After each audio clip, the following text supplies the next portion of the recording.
Bab 12. Kuil Pemilihan. Konon dahulu kala, ada orang yang berbeda yang mendiami tanah ini. Orang-orang ini tidak memiliki pemimpin, namun seorang perempuan berdarah mulia datang dari tempat yang jauh dan menetap di antara mereka, lalu mengandung dalam rahimnya putra langit yang akan menjadi kaisar pertama negeri ini. Perempuan itu disebut Wang Mu, Ibu Suri, dan ada yang mengatakan ia adalah makhluk abadi. Ia memiliki mata yang bisa melihat bahkan dalam kegelapan malam tanpa bulan, dan dengan kekuatan penglihatan itulah ia memimpin rakyatnya. Kasim tua itu membaca keras-keras dari buku dengan suaranya yang lembut dan tenang. Sekitar separuh murid-muridnya mendengarkan dengan saksama, separuh lainnya entah tertidur atau berjuang untuk tetap terjaga. Mao-Mao, yang juga berjuang menahan kuap, tidak bisa menyalahkan mereka yang merasa sedikit mengantuk. Dari sudut pandangnya di luar ruang kelas, tampaknya ada sekitar 20 murid, meskipun ia tidak tahu apakah itu banyak atau sedikit. Begitulah adanya, pikirnya, namun Kasim di sampingnya tampak agak kecewa. "Tuan, mereka akan melihat Anda," katanya kepada Jinshi, yang wajahnya mengancam akan terlihat melalui jendela. Tidak ada yang bisa berkonsentrasi pada pelajaran mereka jika mereka tahu makhluk seindah itu sedang mengamati mereka.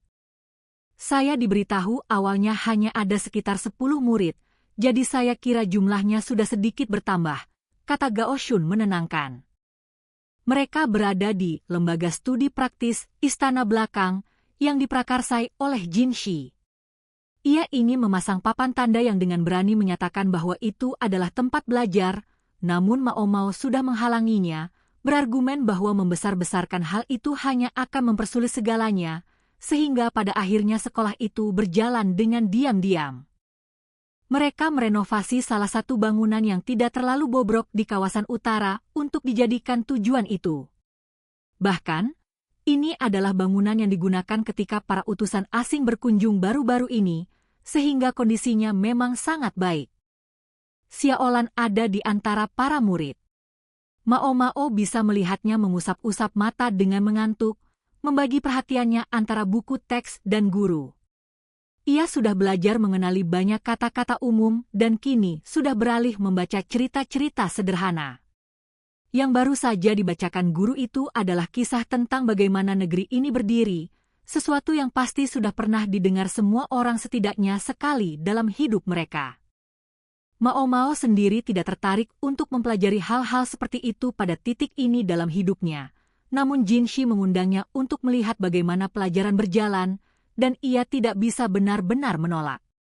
Bagaimanapun, tidak jujur jika dikatakan ia tidak penasaran. Xiaolan ada di sana, bersama beberapa dayang istana lain yang Mao-Mao kenal, dan yang paling penting, jika rencana Jinshi berhasil, itu bisa mengubah wajah Istana Belakang. "Tuan Jinshi, sudah waktunya."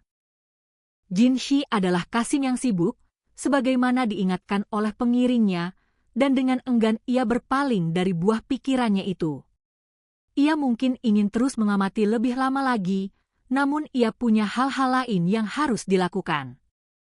"Kau mau apa setelahnya?" tanyanya kepada Mao-Mao. "Saya ingin tinggal di sini dan menonton sedikit lebih lama, jika itu tidak masalah." "Jika kau melihat sesuatu yang janggal, laporkan kepadaku." Mao-Mao membungkuk perlahan. Ketika kelas selesai, beberapa Kasim muncul membawa camilan panggang yang mereka bagikan kepada para murid yang memandangi suguhan itu dengan lapar. Mao-Mao menemukan Xiaolan dan mendekatinya. "Oh, fuao," kata Xiaolan dengan mulut penuh makanan. Ia tampak akan tersedak, jadi Mao-Mao meminta salah satu Kasim untuk membawakan air, dan ketika ia kembali, Xiaolan memang sedang menepuk-nepuk dadanya. Di samping buku teks di mejanya ada sebuah nampan pasir. Buku-buku disediakan untuk para murid, namun membagikan benda habis pakai seperti kertas dan kuas segera akan menguras dana, jadi sebagai gantinya para murid berlatih menulis karakter di nampan-nampan pasir kecil. Noda-noda di jari telunjuk Xiaolan menunjukkan bahwa ia sudah bekerja keras. Memang, ia tampak cukup kelelahan karenanya, namun Mao Mao bisa berpura-pura tidak memperhatikan. Xiaolan mengambil cangkir yang ditawarkan Mao Mao dan meminum seteguk, lalu menghela napas dengan berisik. Bisa mengambil sesuatu? Tanya Mao Mao. Hehe. Masih jauh jalanku. Saya ingin bertanya kepada guru tentang ini, kata Xiaolan, menunjuk sesuatu di buku teks beberapa halaman di depan apa yang tadi dibacakan pengajar. Aku memang tidak begitu pintar. Kalau tidak maju sedikit lebih dulu, kurasa aku tidak akan pernah bisa mengikuti. Ia menjejalkan sisa makanannya ke dalam mulut dan menelannya dengan seteguk minuman lagi. Mao Mao memutuskan untuk ikut bersama Xiaolan, sekadar santai. Mereka meninggalkan ruang kelas dan melewati koridor beratap ke bangunan sebelah tempat sang pengajar memiliki kantornya. Di luar, Mao Mao bisa melihat kolam yang digunakan untuk pertunjukan di perjamuan malam itu, dan di baliknya sebuah kuil tua.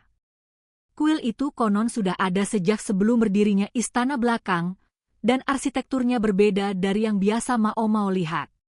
Ini adalah bangunan panjang dan sempit yang berorientasi pada sumbu utara-selatan. Relatif sedikitnya tanda pelapukan dibandingkan bangunan-bangunan lain di dekatnya menunjukkan bahwa kuil itu mendapat perawatan rutin. Aku bertanya-tanya apakah mereka masih menjalankan ritual di sana, pikir Mao Mao. Namun bagaimanapun, mereka melewati kuil itu dan tiba di kantor sang guru. Permisi, kata Xiaolan. Boleh minta beberapa menit. Itu bukan salam yang terlalu halus, namun Kasim tua itu menyambut mereka dengan senyum. Sifat Xiaolan yang ramah tampaknya sudah memenangkan hatinya. Ia berbicara kepadanya selembut jika ia sedang berbicara kepada cucunya sendiri. Sepertinya aku belum pernah melihat temanmu itu sebelumnya. Saya hanya ikut-ikutan, kata Mao Mao. Begitu. Silakan duduk di kursi itu dan tunggu, kalau tidak keberatan. Si Kasim tersenyum padanya. Mao Mao patuh pergi dan duduk. Ia memandang keluar jendela, menatap kuil yang tadi mereka lewati. Tiangnya berdekatan satu sama lain, dan interiornya tampak terbagi dalam serangkaian ruangan yang rumit. Penasaran dengan kuil itu? Tanya si Kasim.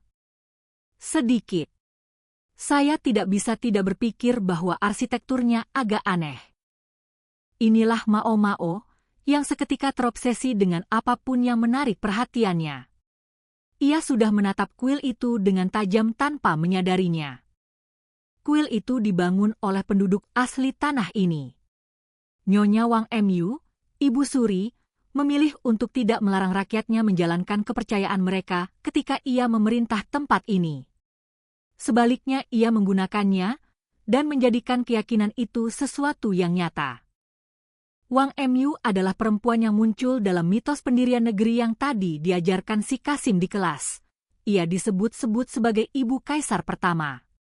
Ada banyak tafsiran atas kisah itu, yang paling populer adalah bahwa ia adalah seorang yang selamat dari negeri yang telah lenyap, atau seorang makhluk abadi perempuan yang turun dari alam para makhluk kekal. Siapapun yang akan memerintah tanah ini harus melewati kuil itu, dan hanya mereka yang memilih jalan yang benar yang bisa menjadi pemimpin tanah ini. Demikianlah perintah yang Wang Mu berikan kepada kaisar pertama. Putranya mampu melewati ujian itu dan dengan demikian menjadi penguasa negeri.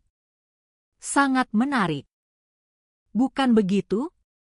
Kuil itulah juga alasan ibu kota dipindahkan ke sini. Si Kasim tua tersenyum dengan penuh kenangan. Namun kuil itu sudah tidak digunakan selama beberapa dekade, dan saya meragukan apakah ia akan pernah digunakan lagi di masa mendatang. Apa maksud Anda dengan itu? Yah. Si Kasim menyerahkan alat tulis kepada Xiaolan, dengan baik hati mengizinkannya menggunakan kuasnya sendiri. Xiaolan mengambilnya dan mengerutkan kening, masih berjuang untuk memegang kuas dengan benar. Ia tampaknya tidak tertarik dengan apa yang diperbincangkan ia dan Mao Mao.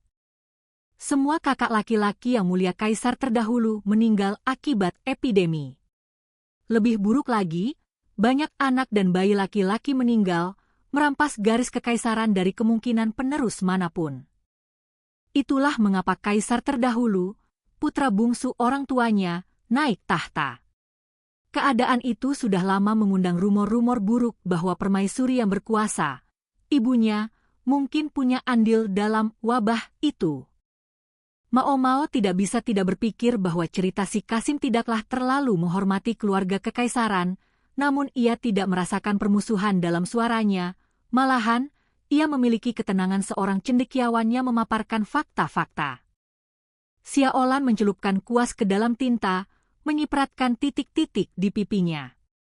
Ritual peralihan bukanlah sesuatu yang tidak biasa, namun Mao Mao menemukan rasa ingin tahunya sangat terpancing oleh yang satu ini.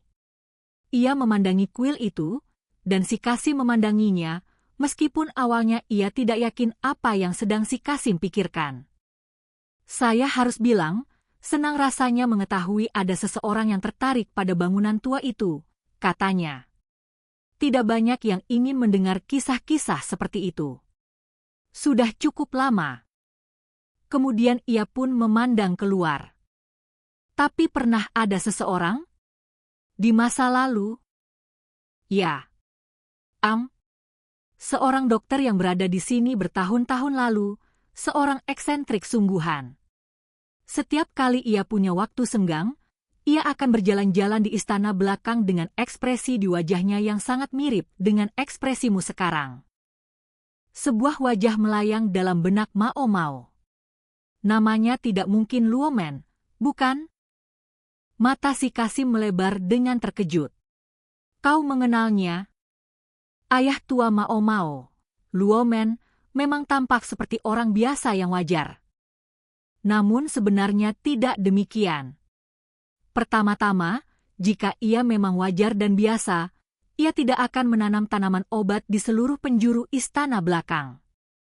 Aduh, mungkin aku tidak seharusnya menyebutnya. Bagaimanapun, ia telah dibuang sebagai penjahat, mungkin lebih baik tidak menyebut namanya. Melihat penampilannya, si Kasim tampaknya tidak menaruh niat buruk terhadap Luomen.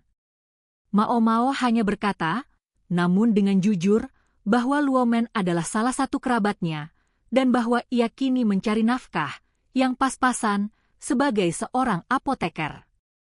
Si Kasim memandang Mao Mao dengan jelas tersentuh.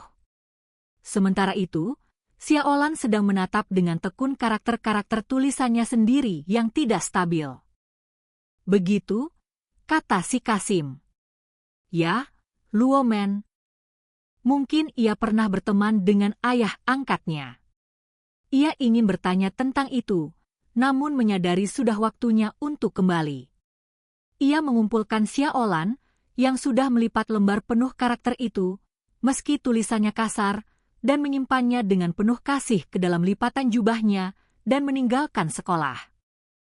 2 hari kemudian, Yang Mulia mengunjungi paviliun giok. Mao Mao menjalankan tugas mencicipi makanannya seperti biasa dan baru saja hendak meninggalkan ruangan ketika ia menghentikannya. Ada yang bisa saya bantu, Yang Mulia, katanya. Jika Yang Mulia ingin berbicara dengannya, itu mungkin tentang buku teks bergambar atau semacamnya. Sayangnya, kini ia hanya bisa mendistribusikan apa yang bisa ia loloskan dari sensor, sehingga tidak lagi semudah dulu untuk menyelipkan sesuatu kepada Yang Mulia. Ia pikir sudah meminta Jinshi untuk memberitahunya secara langsung. Aku bermaksud pergi ke kuil pemilihan sekarang. Aku ingin kau menemani. Hah? Mao Mao menepakkan tangan ke mulutnya sebelum suara itu sempat keluar. Ada apa gerangan ini? Mereka pergi dengan cahaya lentera menembus kegelapan, menuju kawasan utara istana. 2 Kasim pengawal Yang Mulia ikut serta, demikian pula Jinshi dan Gao Shun.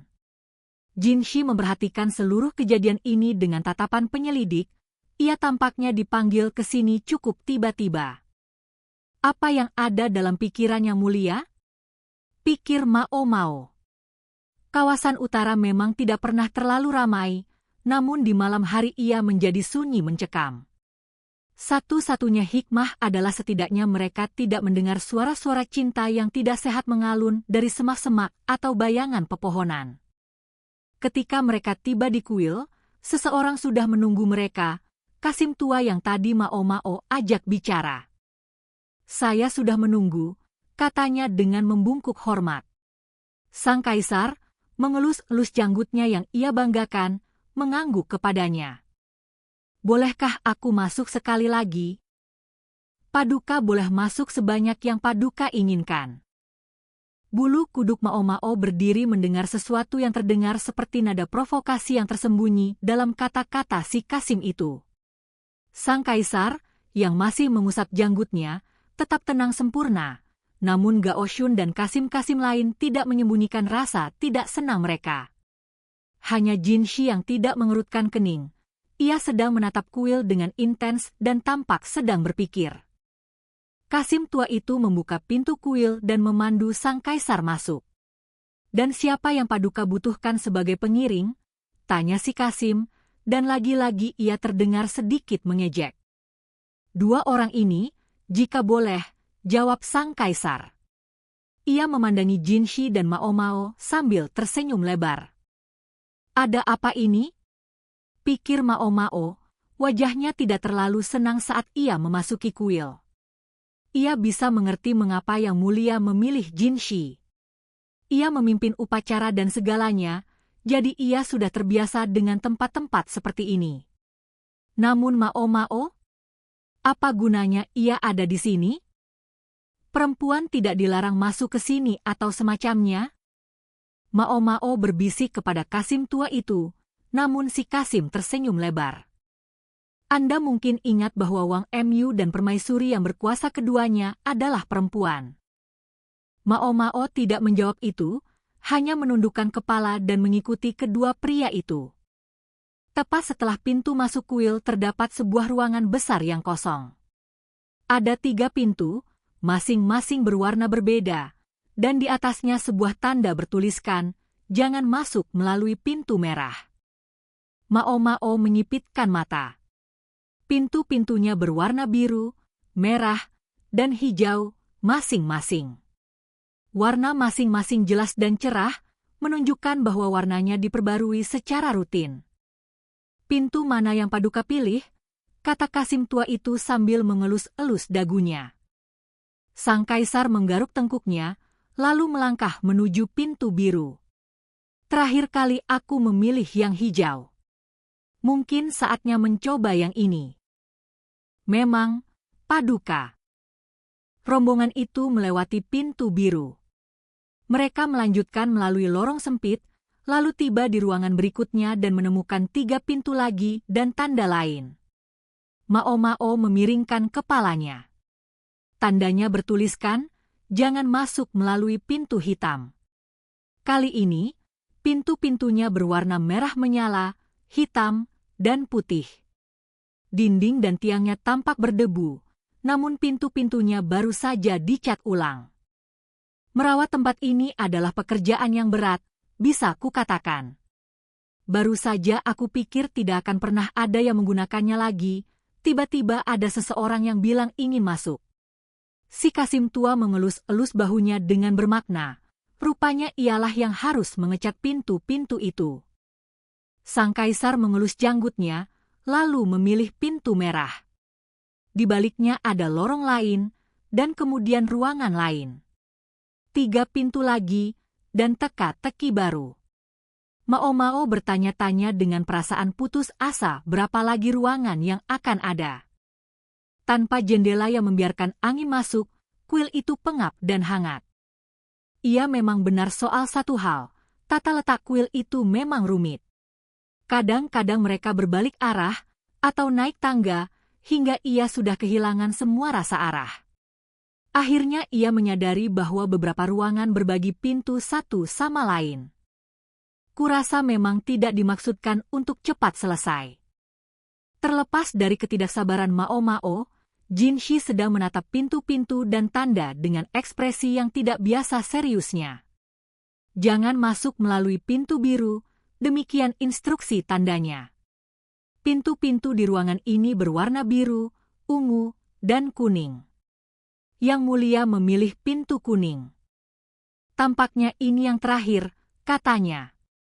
Pintu berdiri terbuka, namun di baliknya hanya ada satu pintu. Sebagai ganti pertanyaan, tanda di atasnya bertuliskan, anak keturunan bangsawan, namun bukan anak Ibu Suri. Memang tidak begitu masuk akal, namun itu adalah penolakan yang cukup jelas. Sama seperti terakhir kali, ya? Sang kaisar tampak menyembunyikan senyum pahit di balik janggutnya yang lebat. Jin Shi sedang mengawasinya dengan saksama. Apakah tidak diberikan kepadaku untuk mengetahui kehendak surga? Paduka bercanda. Sejak kuil ini dikurung di istana belakang, hanya sayalah yang ditinggalkan untuk mengawasinya. Kehendak surga tidak ada hubungannya dengan ini. Si Kasim memasukkan tangannya ke dalam lengan bajunya dan menundukkan kepala. Sesuatu dalam sikapnya tampaknya mengisyaratkan bahwa meskipun telah dijadikan Kasim, ia masih menyimpan suatu kebanggaan yang tidak tergoyahkan. Kemungkinan besar, pria ini sudah mengawasi kuil ini selama waktu yang cukup lama, dan ketika bangunan itu mendapati dirinya berada dalam batas-batas istana belakang, ia bahkan rela menerima pengebirian untuk terus melindunginya. Sang kaisar sudah mengikuti semua instruksi tanda-tanda itu sesuai hurufnya. Apakah ia masih entah bagaimana membuat kesalahan? Si Kasim membuka pintu di hadapan mereka. Jalan keluarnya ke arah sini, Paduka, katanya. Mao-Mao dan yang lainnya masih gelisah pergi keluar. Atas dasar apa sang kaisar ditolak? Mao-Mao menghitung dengan jarinya, menjumlahkan jumlah ruangan, memikirkan pintu-pintu yang dipilih sang kaisar. Ia bahkan duduk untuk merenunginya, menggunakan ranting untuk menggores urutan pintu-pintu yang telah ia pilih sebisa yang ia ingat di atas debu. Ia menyadari itu mungkin bukan tingkah laku yang paling pantas dengan sang penguasa sendiri yang masih hadir, namun ia tetap melakukannya. Saya yakin Luomen pasti akan mengerti, kata si Kasim. Ayah tuaku akan mengerti? Pikir Mao-Mao. Apakah begitu? Apakah ini teka-teki yang mungkin bisa dijawabnya untuk mereka? Sungguh baik si Kasim memberi mereka petunjuk, namun pada saat yang sama itu membuat Mao-Mao memicingkan bibir dengan jengkel. Ia merasa seolah si Kasim berkata, ayah tuamu pasti mengerti, tapi kau tidak akan pernah. Ia tahu ayah angkatnya adalah seseorang yang istimewa, namun sangat menjengkelkan untuk sepenuhnya diabaikan seperti itu. Dengan kata lain, Mao-Mao marah. Maksud Anda ayah angkat saya akan tahu apa yang terjadi? Saya tidak bisa memastikan. Mungkin saja, jawab si Kasim, tiba-tiba menghindar. Luomen pasti mengerti. Dengan kata lain, kuncinya adalah sesuatu yang ia ketahui. Pengetahuannya sangat luas, namun ia sangat unggul dalam bidang kedokteran. Apakah di sanalah letak solusinya? Jin Shi dan sang kaisar memandang Mao-Mao dengan penuh harap. Ia merasa merinding. Andai mereka tidak melakukan itu, mereka bisa menatapnya sehopeful apapun. Ia bukan ayah tuanya dan tidak akan bisa menemukan jawabannya semudah itu. Itu hanya membuatnya semakin frustrasi. Dan sesuatu masih mengganjal pikirannya. 3 pintu, 3 warna. Bagaimana semua itu berhubungan satu sama lain? Apakah kau tahu apa artinya ketika dikatakan bahwa aku bukan anak Ibu Suri? Tanya sang kaisar. Ibu Suri? Pikir Mao-Mao. Wang Mu? Ya, ibu kaisar pertama yang disebut-sebut dalam kisah-kisah tertua negeri ini. Kisah-kisah itu tidak pernah menyebut seorang ayah. Biasanya, seseorang akan mengharapkan itu menghasilkan penekanan pada garis ibu. Namun di negeri Mao-Mao, garis keturunan melalui laki-laki adalah aturannya, warisan berpindah dari ayah ke anak laki-laki. Sekali lagi, Mao Mao merenungkan kata-kata pada tanda terakhir itu. Anak keturunan bangsawan, namun bukan anak ibu suri. Apakah kata-kata itu menyimpan rahasia yang besar? Mungkinkah ungkapan anak keturunan bangsawan merujuk pada garis ayah? Dikatakan bahwa anak laki-laki menerima apa yang membuat mereka layak memerintah dari ayah mereka. Sementara itu, dalam sistem matrilineal, anak perempuan dikatakan menerima apa yang membuat mereka layak dari ibu mereka. Tahta kekaisaran sudah ditempati oleh garis penerus laki-laki secara langsung. Memang, sesekali seorang permaisuri memotong diri masuk, namun sejauh yang Mao Mao ketahui garis keturunan perempuan-perempuan ini tidak berlanjut. Bayangkan darah Wang Mu masih ada entah bagaimana. Apa yang akan itu dorong seseorang untuk dilakukan? Tiba-tiba, Mao Mao mendapati dirinya mengingat kisah tentang kaisar terdahulu. Yang terakhir dari putra-putra keluarganya, kakak-kakaknya meninggal muda karena wabah dan membuka jalan baginya untuk naik tahta.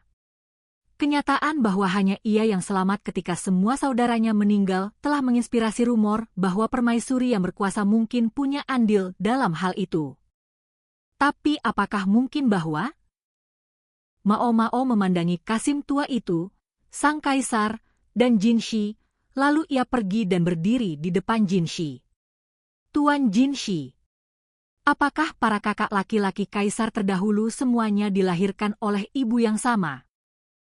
Ia tampak bingung dengan pertanyaan yang tiba-tiba itu, namun hampir tanpa jeda nafas ia menjawab, "Saya memahami bahwa tidak semua dari mereka berbagi ibu yang sama, namun ibu-ibu dari semua pangeran kekaisaran adalah saudari-saudari perempuan. Sepupu dari kaisar 2 generasi sebelumnya, saya percaya. Kerabat dekat, kalau begitu. Dalam hal darah bangsawan, menikahi saudari-saudari dan kerabat dekat bukanlah hal yang tidak biasa. Bahkan, selir Lihua sendiri adalah kerabat tidak terlalu jauh dari sang kaisar. Bolehkah saya bertanya sesuatu lagi?" kata Mao Mao, agak ragu-ragu. "Apa?" "Saya khawatir itu mungkin akan dianggap sangat tidak pantas. Tergantung pada reaksi mereka, itu bahkan bisa membuatnya dibunuh di tempat. Katakan." Yang mengeluarkan perintah itu bukan Jinshi, melainkan sang kaisar sendiri. Mao Mao mengambil napas dalam dan mengucapkan semua kata sekaligus. Apakah mungkin bahwa banyak atau sebagian besar dari mereka yang menduduki tahta dari generasi ke generasi memiliki penglihatan yang buruk? Bukan Jinshi maupun Yang Mulia yang bereaksi paling mencolok atas pertanyaan itu, melainkan si Kasim tua. Mao Mao tersenyum miring. "Saya mendengar bahwa banyak dari mereka tidak bisa melihat dengan baik, namun kaisar terdahulu memiliki penglihatan yang baik," kata Yang Mulia, namun ini hanya mengonfirmasi bagi Mao Mao apa yang sudah ia curigai. Ia memandangi kuil itu. Apakah mungkin untuk melewati kuil ini sekali lagi? "Apakah Nona merasa memenuhi syarat?" kata si Kasim dengan nada menggoda. Perempuan sudah sering dibawa masuk ke dalam kuil, namun mereka selalu putri atau selir. "Kau diizinkan masuk terakhir kali, namun saya khawatir saya mempertanyakan untuk mengizinkanmu masuk berulang kali. Terutama jika kau akan memberi saran tentang pilihan pintu." Mao Mao terlalu kurus untuk disebut putri cantik bahkan dalam pujian. Rupanya, tidak pantas baginya untuk masuk ke kuil berulang kali. Sang kaisar tertawa gembira. "Mungkin sebaiknya aku menjadikanmu salah satu selirku. Meski kurasa aku beruntung bisa bertahan jika aku memberitahu Lakan." "Tentu saja Anda bercanda," pikir Mao Mao. "Tentu saja Anda bercanda," kata Jinshi, melangkah maju di depannya. "Bayangkan tatapan yang akan diberikan para selirmu." "Benar, terlalu benar," kata Yang Mulia, menahan sisi-sisinya dari tawa. Ia menepuk kepala Mao Mao. Ia sudah terbiasa melihatnya di waktu senggangnya di paviliun giok, namun malam ini ia tampaknya bersantai dengan cara yang sedikit berbeda. Kurasa ia sedang mengejekku. Dan mungkin memang begitu. Bagaimanapun, Mao Mao sangat menyadari bahwa seorang wanita harus memiliki lingkar dada sekitar 90 cm untuk sekadar mulai membangkitkan minat sang kaisar. Selir Gyokuyo dan selir Lihua keduanya memenuhi standar itu dan lebih. Jinshi sedang memandangi sang kaisar dengan terganggu.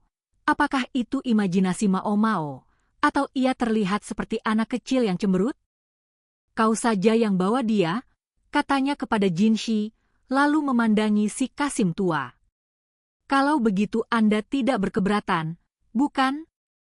Si Kasim membuat muka masam namun memandangi Jinshi. Anda bersedia menerima itu? Jika Yang Mulia memerintahkan demikian, maka saya hanya bisa mematuhi. Lagi pula, gadis ini sedang memikirkan sesuatu. Dan saya sangat tertarik untuk mengetahui apa itu, sambung sang kaisar sambil terkekeh.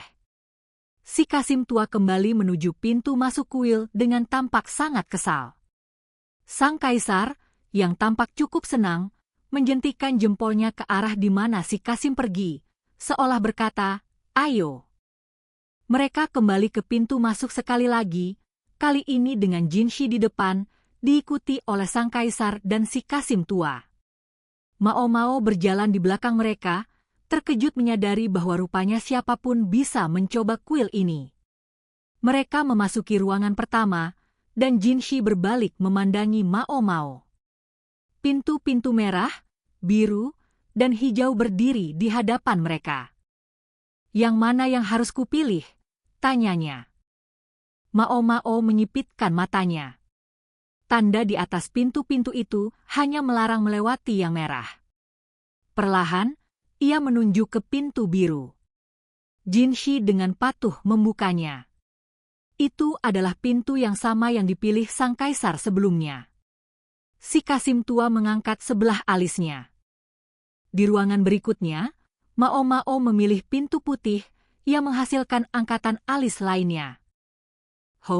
Mengambil jalan yang berbeda dari diriku kali ini, kata sang kaisar sambil mengelus janggutnya mengikuti Jinshi melewati pintu putih. Biasanya, mungkin dianggap tidak sopan bagi Jinshi untuk berjalan di depan Yang Mulia, namun tidak satu pun dari mereka, Jinshi maupun sang kaisar maupun si Kasim tua, yang tampak mempermasalahkannya. Sang penguasa selalu tampak memiliki kecenderungan yang cukup permisif, jadi mungkin ia tidak terlalu tertarik untuk mempertahankan formalitas. Mao Mao memandu mereka melalui ruangan berikutnya, dan berikutnya lagi, hingga akhirnya mereka tiba di ruangan ke-10. Kali ini tandanya mengatakan sesuatu yang sedikit berbeda. Pilih pintu merah. Masih ada 3 pintu, namun tidak satu pun dari mereka berwarna merah. Sebaliknya, mereka berwarna putih, hitam, dan hijau. Apa ini? Kata Jinshi, terdengar gelisah. Itu bisa dipahami. Ia tidak melihat pintu merah manapun. Namun justru itulah yang, dalam pikiran Mao Mao, membuatnya jelas bahwa ini adalah teka-teki terakhir. Ia menunjuk ke pintu hijau. Lewati yang itu, dan kau akan mengerti, katanya. Jinshi pasti mempercayainya, karena ia membuka pintu hijau tanpa ragu. Di baliknya ada sebuah lorong, dan di ujungnya terlihat tangga. Mereka naik, langkah kaki mereka bergema di tangga itu, dan membuka pintu di ujungnya disambut oleh semilir angin yang lembab. Mereka berada di atap kuil, cukup tinggi untuk bisa melihat ke seluruh istana belakang. Ruang persegi itu tampaknya dibangun khusus untuk menginspirasi perasaan bahwa seseorang sedang memandang ke bawah atas segala sesuatu di sekitarnya. Bibir si Kasim tua bergerak-gerak, apakah ia sedang menahan senyum atau kerutan, Mao Mao tidak yakin. Selamat. Kau telah memilih jalan yang benar, katanya, memandang sekeliling. Di zaman dahulu, hanya mereka yang dipilih oleh Wang Mu yang bisa menjadi raja berikutnya. Pada akhirnya, para raja itu disebut kaisar. Sepanjang sejarah, urusan pertama mereka yang terpilih demikian adalah memberikan pidato dari kuil ini. Mengingat kecanggihan arsitektur pada masa itu, kuil ini mungkin adalah benda tertinggi yang ada. Ada saat-saat ketika tidak ada seorang pun yang mampu memilih jalan yang benar. Dalam kasus seperti itu, mereka akan kembali ditemani oleh seorang selir yang mampu melakukannya. Si Kasim tua memandangi Mao Mao dengan ekspresi penuh rasa sakit. Secara tradisi, hanya mereka yang berdarah tepat yang telah mampu berhasil, namun dalam kasus ini tampaknya seseorang lain telah menebak urutan yang benar. Hal ini jelas tidak cocok dengannya. Si tua itu membuatnya seolah itu adalah hal yang buruk, pikir Mao Mao, terlalu mudah terpancing oleh provokasinya. Ia sudah memilih dengan benar. Apa yang salah dengan itu? Pelajaran sejarah memang baik-baik saja, namun mungkin kau bisa menjelaskan apa yang terjadi agar aku bisa memahaminya, kata sang kaisar. Apakah seseorang seagung yang mulia merendahkan diri untuk meminta pengajaran dariku, kata si Kasim. Kali ini giliran Jin Shi yang mengangkat alis, namun sang kaisar terlalu tenang untuk terpancing oleh ejekan si Kasim. Meski demikian, si tua itu berkata, sebaiknya Anda tidak mendengarnya dari bibir saya. Saya sarankan Anda bertanya kepada gadis itu. Ia akan melemparkan tanggung jawab itu kepadanya. Bagaimana? Kata sang kaisar, berpaling kepada Mao Mao. Namun ada hal-hal yang bahkan ia sendiri merasa sulit untuk diucapkan. Mencoba memutuskan cara terbaik untuk menyampaikan masalah ini, ia berkata, baiklah. Izinkan saya menjelaskan apa yang membimbing pemikiran saya dalam memilih pintu-pintu itu. Dari 3 pintu pertama, biru, merah, dan hijau, Mao Mao memilih yang biru. Tandanya hanya mengatakan untuk menghindari pintu merah, jadi seseorang mungkin berpikir pintu hijau adalah pilihan yang sempurna. Dan biasanya, mungkin itu benar. Namun, biasa tidak begitu berlaku di kuil ini. Ada orang-orang tertentu yang tidak akan bisa membedakan pintu mana yang merah dan mana yang hijau, kata Mao Mao. Tidak bisa membedakan satu dari yang lain, tanya Jin Shi dengan bingung. Yang mulia tampak sama tidak mengertinya. Kedua pria itu adalah orang yang begitu berbeda. Namun dengan ekspresi kebingungan di wajah mereka, keduanya tampak anehnya serupa. Ya, jawab Mao Mao, dan jadi mereka akan memilih pintu yang bisa mereka pastikan bukan yang merah. Itulah yang berwarna biru. Ruangan pertama akan menyaring para kandidat menjadi setengahnya. Ruangan berikutnya sama. Jika seseorang tidak bisa membedakan antara hitam dan merah, mereka akan memilih pintu putih. Dan setengah dari kandidat yang tersisa akan tersaring keluar. Di setiap ruangan, tampaknya ada 2 kemungkinan jawaban yang benar, namun sebenarnya hanya ada 1. Teka-teki terakhir bekerja dengan cara yang sama. Karena kandidat itu bisa memastikan bahwa pintu putih berwarna putih dan yang hitam berwarna hitam, mereka akan berasumsi bahwa pintu terakhir pastilah yang merah. Bukan, tentu saja, warnanya hijau, namun karena siapapun yang sudah sampai sejauh itu tidak bisa membedakan merah dan hijau, mereka tidak akan mengetahuinya. Hanya setengah dari mereka yang memasuki kuil yang akan memilih pintu yang benar di ruangan pertama. Di ruangan kedua, 1/4-nya, dan pada pintu ke-9, hanya 1 dari setiap 512 orang yang akan membuat pilihan yang benar. Dan apa artinya semua ini? Tanya Jin Shi, masih jelas bingung. Itu berarti mereka yang dipilih oleh kuil ini, mereka yang membuktikan diri sebagai anak-anak Wang Mu, memiliki satu kesamaan, mereka tidak bisa melihat warna. Mereka memang bisa melihat beberapa warna, tentu saja. Perbedaan individual akan berarti beberapa orang masih akan membuat pilihan yang salah, dan sebaliknya, ada kemungkinan bahwa beberapa orang hanya menebak dengan salah. Namun mereka hanya perlu kembali dengan seseorang yang darahnya lebih dekat dengan darah Wang Mu. Itulah mengapa para selir diizinkan masuk ke kuil. Ini tidak umum di negeri ini, namun di barat, orang secara berkala lahir tidak bisa membedakan antara merah dan hijau, kata Mao Mao. Ayahnya pernah bercerita bahwa sekitar 1 dari setiap 10 orang di negeri tempat ia belajar memiliki kondisi ini. Rupanya kondisi ini lebih jarang terjadi pada perempuan daripada pria. Kondisi ini diturunkan dari orang tua kepada anak, dan meskipun bisa menjadi hambatan dalam kehidupan sehari-hari, seseorang juga bisa beradaptasi dengannya sedemikian rupa sehingga orang lain mungkin tidak pernah menyadari bahwa seseorang memiliki sifat ini. Itulah mengapa si Kasim tua mengatakan bahwa ayah tua Mao Mao mungkin mengerti. Ada juga yang mengklaim, lanjutnya, bahwa semakin banyak kesulitan seseorang dalam membedakan warna, semakin baik penglihatan malamnya. Ia belum pernah menyelidiki klaim itu secara pribadi, jadi ia tidak bisa memastikan. Namun agar sifat yang begitu penuh tantangan ini bertahan hingga saat ini, kemungkinan sifat ini bersamaan dengan beberapa manfaat yang luar biasa. Dan saya percaya dalam kisah pendirian negeri, Wang Mu dikatakan bisa melihat dengan jelas bahkan di malam yang gelap. Wang Mu datang dari negeri yang jauh dan membawa bersamanya sebuah ketidakmampuan yang belum pernah ada di sini sebelumnya, ketidakmampuan untuk membedakan warna. Tidaklah mudah baginya dan para pengikut yang ia bawa untuk memulai kehidupan baru di tempat ini. Mungkin solusinya adalah perkawinan. Dalam kisah itu, Wang Mu tidak memiliki suami, namun masuk akal untuk menduga bahwa ia menikahi pemimpin kawasan ini.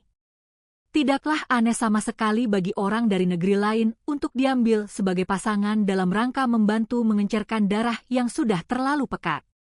Jika pasangan itu memiliki otoritas lokal, semakin baik. Itu akan menjelaskan mengapa orang-orang di sini menghargai garis keturunan patrilineal meskipun menelusuri leluhur mereka kembali kepada Wang Mu. Namun Wang Mu, atau mungkin salah satu dari mereka yang datang bersamanya, tidak ingin garis keturunan saja yang menentukan suksesi. Sebaliknya, sambil melanjutkan garis keturunan sang pemimpin, diciptakan cara yang berbeda untuk membedakan apakah seseorang telah mewarisi darah Wang Mu, kuil pemilihan. Berlalunya waktu secara perlahan namun pasti mengubah kebenaran hal itu. Ketika orang-orang asing dengan teknologi asing tiba di suatu tempat yang baru, seiring waktu mereka terserap ke dalam penduduk setempat, generasi demi generasi. Cara yang lebih sederhana adalah meninggalkan catatan tertulis. Kisah Wang Mu ditulis dalam karakter yang tidak diketahui oleh penduduk setempat, dan seiring meninggalnya mereka yang menyaksikan kedatangannya, kisah itu menjadi kebenaran. Sebuah penaklukan yang sabar dan damai. Tapi aku tidak bisa memberitahu mereka semua itu, pikir Mao Mao. Ia kemudian menjelaskan semua ini kepada Jin Shi dan sang kaisar, melewati bagian-bagian yang paling tidak nyaman. Mereka mungkin akan memandang dengan curiga beberapa hal yang ia katakan, namun ia meragukan mereka akan mengejarnya terlalu jauh, dan ia juga tidak ingin mereka melakukannya. Semua orang akan lebih bahagia begitu. Jadi Mao Mao memilah-milah ceritanya, menahan diri untuk tidak mengatakan hal-hal apapun yang menurutnya tidak akan dikatakan oleh ayah tuanya kepada mereka. Jadi kau mengatakan darah Wang Mu tidak mengalir dalam nadinya? Memang benar bahwa ibuku tidak berasal dari garis keturunan bangsawan, begitu pula nenekku, permaisuri yang berkuasa. Mao Mao menggelengkan kepala. Kuil ini hanya ada sebagai cara untuk memastikan bahwa darahnya memang ada, bukan membuktikan bahwa darahnya tidak ada. Terkadang suatu sifat bisa terlihat pada orang tua namun tidak muncul pada anak. Ada juga, tentu saja, selalu kemungkinan bahwa Bunda Kaisar yang terhormat itu pernah tidak setia, namun itu akan ia simpan untuk dirinya sendiri. Bagaimanapun, membiarkan darah menjadi terlalu pekat bisa mendatangkan masalah serius sendiri. Semua kakak laki-laki kaisar terdahulu meninggal karena wabah yang sama, misalnya, kemungkinan besar bersama banyak kerabat dekat lainnya. Mungkin akibat dari terlalu berusaha keras untuk memenuhi syarat kuil. Ketika Mao Mao selesai dengan penjelasannya, ia mendengar tepukan, si Kasim tua sedang bertepuk tangan. Tidak pernah sekalipun aku membayangkan bahwa gadis seperti ini benar-benar akan memecahkan teka-teki itu, katanya. Oke, ia memang bisa bersikap kasar kadang-kadang. Dikatakan bahwa Wang Mu datang untuk memerintah tanah ini karena kebijaksanaannya yang tak tertandingi.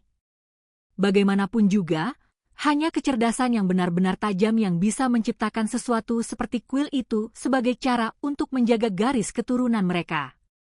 Jika Anda ingin lebih lanjut mengencerkan darahnya, bolehkah saya menyarankan untuk membawa seseorang seperti gadis muda ini ke dalam rombongan Anda? Permisi? Apa yang sedang dipikirkan si tua pikun itu?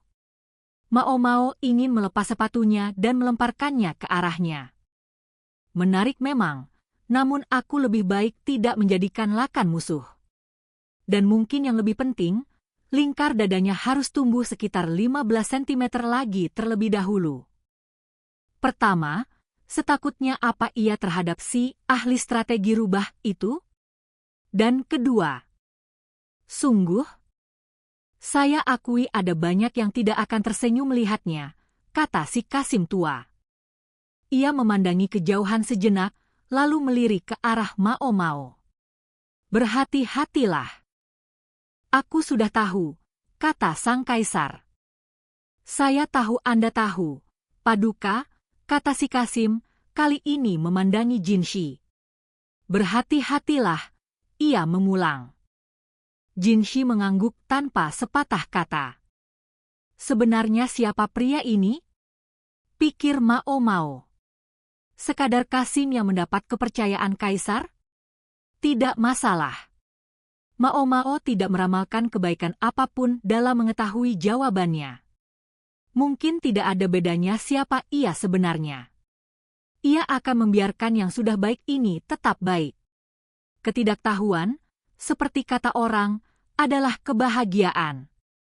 Namun ada sesuatu yang juga ia tidak tahu, bahwa suatu hari nanti ia masih akan punya alasan untuk menyesali apa yang tidak ia ketahui.